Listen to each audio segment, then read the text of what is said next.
আসসালামাইকুম। আমি এখন আপনাদের দেখাবো সাথী ফসল। মানে আসলেই ধন্যবাদ না দিলে হয় না সাইফুল ভাইকে। দেখেন একের ভিতরের দিন এ দেখেন এখানে আছে কি ভুট্টা গাছ, তার মাছ দিয়ে করেছে কি সরিষা।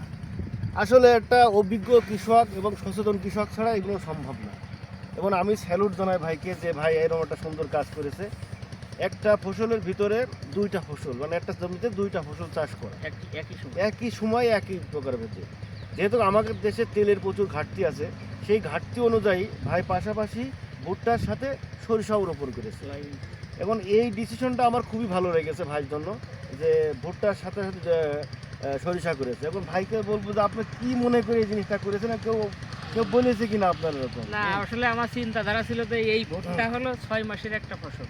জি জি জি 6 মাস অন্তর লাগবে এই ভুট্টাটা উঠতে। এর ভিতরে আমাদের সরিষা বোনার একটা সিজন ছিল। তা আমি মনে মনে ভাবলাম যে এই ভুট্টাও লাইন দেওয়া হবে, সরিষাও লাইন দেয়, মাঝখানে যে ফাঁকাটা জায়গাটা থাকবে সেটা লাইন করে আমি যদি বুনে দিই, দেখা যাচ্ছে সরিষা তোর জীবনকাল অল্প দিন। এর জন্য আমি ভাবেছিলাম যে এখন আমি ট্রাই করি যে হয় কি না। আমার দেখেন কত সুন্দর ভুট্টা গাছও সুন্দর, আমার এই সরিষাও সুন্দর হয়েছে। এর পরবর্তীতে আমি এখন যে জমিতে ভুট্টা লাগাবো সেই জমির মাছ দিয়ে আমি লাগাবো সরিষা বুনবো লাইন করে, এলোমেলো বুনবো না, লাইন করে মাছ দিয়ে একটা লাইন দিব। দেওয়ার পরে আমি টেস্ট করতেছি আসলে সরিষা কেমন হয় বা ভুট্টা কেমন হয়। এটা হলো আমার জীবনের প্রথম করতেছি।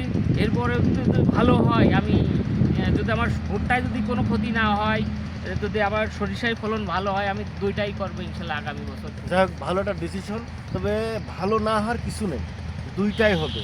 কারণ ভুট্টা উঠতে উঠতে সরিষাটা পেকে যাবে। সরিষা যে এই দেখেন সরিষার যে স্টেজটা চলে আসছে, ফল গঠন স্টেজ চলে আসছে, তার মানে অল্প কিছুদিনের ভিতরে পরিপূর্ণ একটা ফল হবে। আমাদের একটা পরামর্শ আছে ভাইয়ের কাছে, যেহেতু সরিষা করেছেন, এর ভিতরে যদি সরিষার একটা গঠনমূলক ফল এবং দানা করার জন্য আমাদের একটা সুন্দর সমাধান আছে। যদি আপনি একবার উন্নত হলেও অল্প ডোজে নাটিবো, আপনার 16 লিটারে ঘমে 5 গ্রাম নাটিবো এবং 3 গ্রাম কনফিডেন্ট দিয়ে একটা স্প্রে করেন, তাহলে আপনার ওই ভুট্টা গাছটাও ভালো থাকবে, পাশাপাশি আপনার সরিষার ফলনটাও বাড়বে। এই জন্য এবং আধুনিক চাষ করেছেন, এরকম চাষ করা খুবই ভালো কাজ, যাতে করে আপনার একটা ফসলের ভিতরে দুইটা চাষাবাদ উঠায় নিয়ে আসে। তেলের ঘাটতিও আছে, সেইভাবে আমাদের বাংলাদেশটা তেলের থেকে কিছুটা হলেও মুক্ত হবে। পরিবারের থেকেও আমরা তেলটা হয়তো খাইতে পারি। ধন্যবাদ জানাচ্ছি সাইফুল ভাইকে যে এরকম একটা সুন্দর উদ্যোগ নেওয়ার জন্য। আসসালামু আলাইকুম।